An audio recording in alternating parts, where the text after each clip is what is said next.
septembre 1905, apparaît dans une prestigieuse revue de physique un article qui va changer totalement le monde des sciences physiques. Il pose les bases de ce que l'on nomme actuellement la théorie de la relativité et qui est due, bien sûr, à Albert Einstein. 2 ans plus tard, Hermann Minkowski, un mathématicien et physicien allemand, est le premier à découvrir que la théorie d'Einstein implique que l'espace et le temps forment un tout indissociable. On le nommera l'espace-temps. Cela va grandement aider Albert Einstein à développer sa théorie sur la gravitation, la relativité générale. Et c'est avec cette théorie que Karl Schwarzschild, un astrophysicien allemand, va faire la première description théorique d'un trou noir.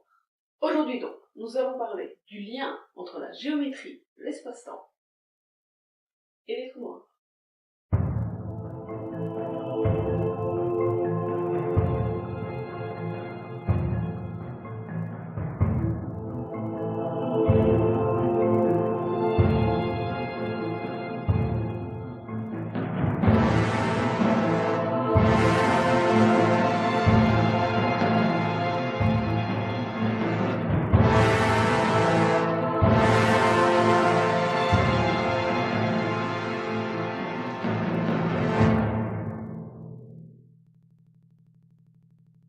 Ce que dit Minkowski, c'est que l'on peut comprendre la relativité d'Einstein en faisant de la géométrie dans l'espace-temps.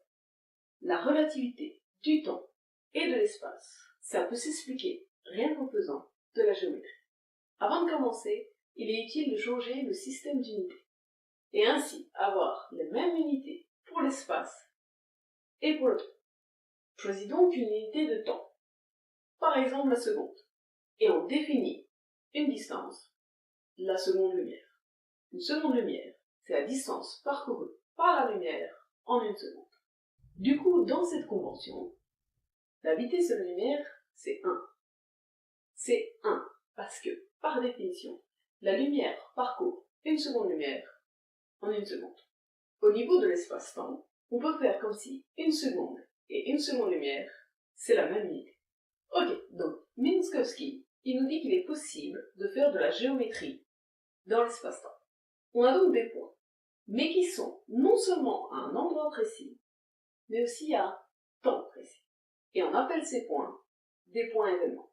Par exemple, si on a la foudre qui touche le sol, on peut définir un point événement comme étant à la fois l'endroit précis et le moment précis à laquelle la foudre touche le sol. Prenons un exemple pour essayer de bien comprendre. Nous avons 2 personnes, Bob et Alice. Bob, il va rester sur Terre. Et Alice, elle va faire un voyage dans l'espace à une vitesse proche de celle de la lumière. Prenons d'abord un point événement A. Il représente le moment et l'endroit où Bob dit au revoir à Alice avant qu'elle ne parte. Ensuite, on définit le point événement B. Il est là au moment du demi-tour que fait Alice. À ce moment-là, elle entame son voyage de retour. Et on suppose qu'avant et qu'après son demi-tour, elle voyage toujours en ligne droite et à vitesse constante. Enfin, nous prenons le point C. Le point C représente les retrouvailles entre Bob et Alice. Einstein nous dit que si Alice a voyagé durant 8 ans du point de vue de Bob et qu'elle était à 3 années-lumière de la Terre quand elle a fait demi-tour, il se sera écoulé de son point de vue seulement 5 ans. Moins donc que les 8 ans du point de vue de Bob. Si on néglige le mouvement de la Terre, Bob n'a pas bougé dans l'espace. Il a seulement bougé dans le temps. De ce fait, il est allé en ligne droite du point A au point C. Alice, quant à elle, est passée par le point événement B, loin de la Terre, dans l'espace-temps. A, B et C forment donc un triangle. Pour simplifier les choses, nous allons mettre l'axe vertical, le temps, et l'axe X horizontal, l'espace. Bien sûr, il faudrait aussi les axes Y et Z, mais pour l'instant, nous n'en avons pas besoin et il est impossible pour nous de faire un schéma en 4 dimensions. On voit que l'on a un triangle rectangle. En fait, on en a même 2, complètement identiques. On voit que le côté horizontal, c'est 3, car Alice fait demi-tour à 3 années-lumière de la Terre, du point de vue de Bob. Et le côté vertical, c'est 4, car elle fait demi-tour après 4 ans, toujours selon le point de vue de Bob. Peut-être vous souvenez-vous encore du théorème de Pythagore. Il dit que le carré de l'hypoténuse est égal à la somme des carrés des 2 autres côtés. L'hypoténuse étant le côté opposé à l'angle droit. C'est ainsi que l'on sait que l'hypoténuse vaut 5, puisque 3 au carré plus 4 au carré font 25, qui est le carré de 5. On trouve que le trajet total d'Alice a une longueur de 10, alors que le trajet total de Bob est de 8. Si on interprète cette longueur comme étant le temps qui s'est écoulé, on voit bien que 8 ans se sont écoulés pour Bob et que 10 ans se sont écoulés pour Alice. C'est ça, la relativité du temps. Sauf que là, Einstein, il n'est pas content. D'ailleurs, Minkowski non plus. Le temps qui s'écoule quand on suit un chemin dans l'espace-temps, ce qu'Einstein appelle le temps propre, ne correspond pas, nous dit Minkowski, à une distance. Mais il correspond quand même à quelque chose qui ressemble à une distance. Ce que nous dit Minkowski, c'est qu'il faut changer le théorème de Pythagore et ainsi introduire un signe moins entre le temps et l'espace. On fait donc 4 au carré moins 3 au carré, ce qui nous donne 7. Au total, la trajectoire d'Alice est de 2 fois la racine carrée de 7, soit un peu plus que 5 ans, ce qui est beaucoup moins que les 8 ans de Bob. Mais, si l'on fait le temps au carré, moins la distance au carré, pour avoir le temps propre au carré, alors, que se passerait-il si la distance était plus grande que le temps? Le carré du temps propre serait alors négatif, ce qui est impossible, mais il faudrait parcourir plus de distance que de temps, c'est-à-dire dépasser la vitesse de la lumière, qui, comme on l'a vu, est égale à 1, et ce qui est impossible. Remarquons qu'avec cette géométrie, la ligne droite n'est plus le chemin le plus court entre 2 points, mais le plus long, en termes de temps propre. Ici, on voit qu'il s'est écoulé plus de temps pour Bob, qui est allé directement du point A au point C, que pour Alice, qui a fait un détour par le point B. Dans l'espace-temps, faire un détour, c'est prendre un raccourci. On va donc modifier le théorème de Pythagore en ajoutant un moins 1 devant le carré de x, la coordonnée spatiale, et on a un plus 1 devant le t carré. On peut généraliser en mettant devant t carré et x carré des coefficients qui peuvent changer d'un point à l'autre. Mais il faut alors que le coefficient du temps soit positif et celui de l'espace négatif.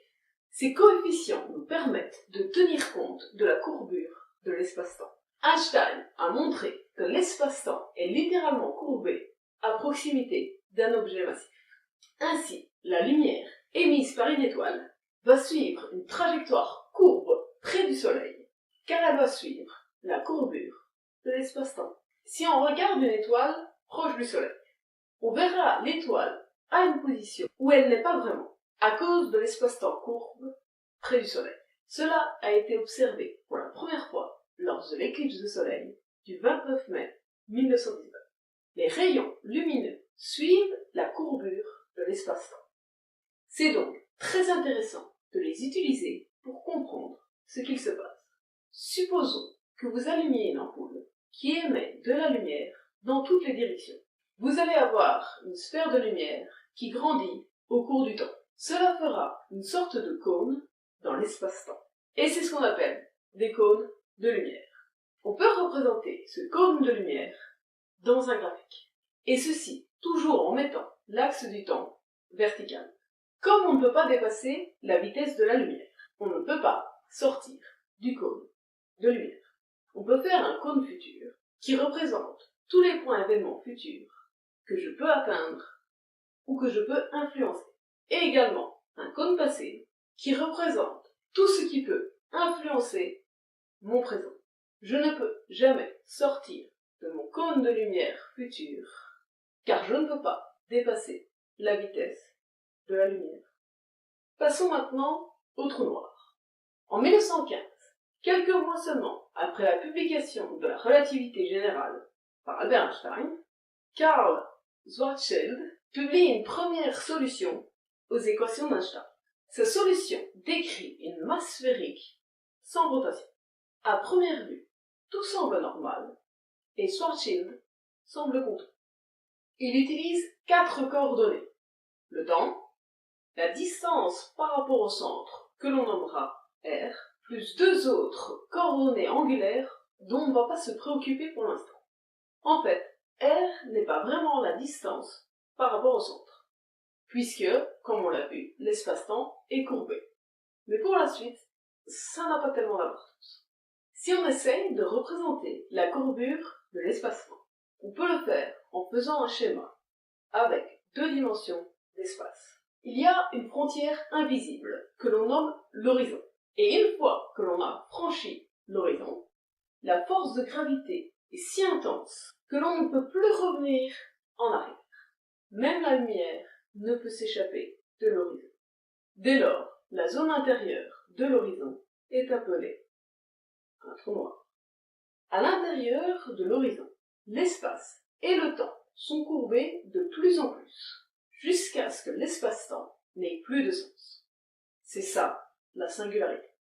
La singularité n'est pas une région de l'espace-temps, mais c'est comme une partie manquante, comme si on avait déchiré un morceau de l'espace-temps. Le trou noir est en fait complètement vide dans la relativité générale. Il est fait d'espace-temps, et la masse provient de la courbure de l'espace-temps.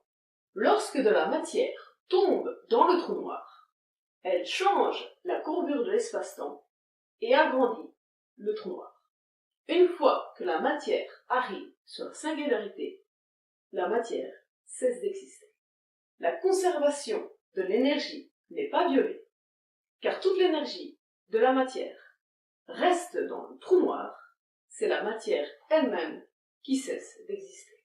Mais la plupart des physiciens trouvent cela trop problématique et pensent que lorsqu'on pourra comprendre comment combiner la gravitation et la physique quantique, on trouvera qu'il n'existe pas de singularité, mais une forme de matière extrêmement dense, et que le centre du trou noir serait fait de cette même matière. Retournons à Schwarzschild. Pour essayer de mieux comprendre sa solution, regardons ce qu'il se passe pour le coefficient de r carré et de t carré. On voit que le coefficient de t carré plonge vers moins l'infini à proximité de la singularité. C'est bizarre, mais c'est normal. C'est à cause de la singularité. Mais on voit aussi que le coefficient de r carré fait quelque chose de bizarre à l'horizon. Est-ce que l'horizon est dès lors aussi une singularité? En fait, non. On peut traverser l'horizon sans aucun problème. Ce que l'on voit ici est un problème de choix de coordonnées. Prenons l'exemple d'une carte du monde pour comprendre ce qu'il se passe. Le pôle Nord est juste un point particulier. Pourtant, lorsqu'on regarde une carte du monde, ce point devient une ligne. C'est le genre de bizarrerie qui peut arriver lorsque l'on fait une carte. Mais bien sûr, il ne se passe rien de dramatique au pôle Nord. C'est un peu pareil dans le cas d'un trou noir. La singularité à l'horizon n'est pas réelle. Et on peut utiliser d'autres systèmes de coordonnées dans lesquels on n'a pas ce genre de problème. Par contre, la singularité au sein du trou noir est bien réelle et on ne peut pas l'enlever en changeant de coordonnées. Il y a un autre problème. Si on regarde de près les coefficients de r carré et de t carré, ils changent de signe quand on passe l'horizon. Souvenez-vous que le coefficient de t carré doit être positif et que le coefficient de r carré doit être négatif. C'est ce qu'il se passe à l'extérieur du trou noir. Mais à l'intérieur, il change de signe, comme si le temps devenait l'espace et que l'espace devenait le temps. Mais comme on l'a dit, rien de dramatique ne se passe à l'horizon. En fait, On peut même passer l'horizon sans s'en rendre compte. Qu'est-ce que cela veut donc dire? Que le temps devient l'espace et que l'espace devient le temps. Vous l'avez peut-être deviné, il s'agit encore là d'un problème de coordonnées. Le temps reste le temps et l'espace reste l'espace. Mais il se passe quand même quelque chose de très bizarre. Regardons tout d'abord ce qu'il se passe loin du trou noir. Ici, on a un vaisseau assez loin du trou noir pour que le trou noir ne l'influence pas vraiment. Et on a représenté son cône de lumière. Lorsque l'on se rapproche du trou noir, la déformation de l'espace-temps fait se pencher le cône de lumière. Mais tant qu'on n'a pas encore franchi l'horizon, on peut encore s'en sortir. Au moment où on franchit l'horizon et qu'on se retrouve dans le trou noir, le cône de lumière future est entièrement dans le trou noir. Il est dès lors impossible de repasser l'horizon dans l'autre sens et de quitter le trou noir. Car pour cela, il faudrait sortir du cône de lumière, c'est-à-dire aller plus vite que la vitesse de la lumière, ce qui est impossible. En fait, une fois dans le trou noir, tout le cône de lumière future arrive sur la singularité. Non seulement on ne peut pas ressortir du trou noir, mais en plus, on va tomber dans la singularité, quoi qu'il arrive. Si on veut comprendre ce qu'il se passe du point de vue du voyageur dans le vaisseau, on peut tourner le graphique pour voir le cône de lumière vertical. On comprend dès lors que la singularité est littéralement dans le futur. Éviter la singularité, c'est un peu comme éviter demain. Quoi que vous fassiez, c'est impossible. En fait, on peut montrer que si vous essayez d'échapper en mettant vos moteurs à fond, non seulement vous n'allez pas sortir du trou noir, mais vous allez tomber encore plus vite sur la singularité.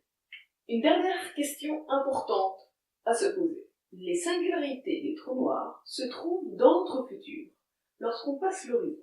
Peut-on dès lors avoir une singularité passée à la place d'une singularité future? La réponse est oui, mais ce que l'on a alors n'est pas un trou noir.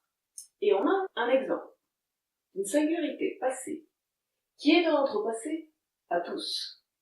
Elle est à peu près à 14 milliards d'années dans notre passé. Et on l'appelle la singularité initiale, le Big Bang. Merci à tous d'avoir regardé cette vidéo. Vous pouvez la partager, vous abonner ou mettre un pouce bleu. Nous, on se retrouve le mois prochain pour une nouvelle vidéo. Bonne journée à tous.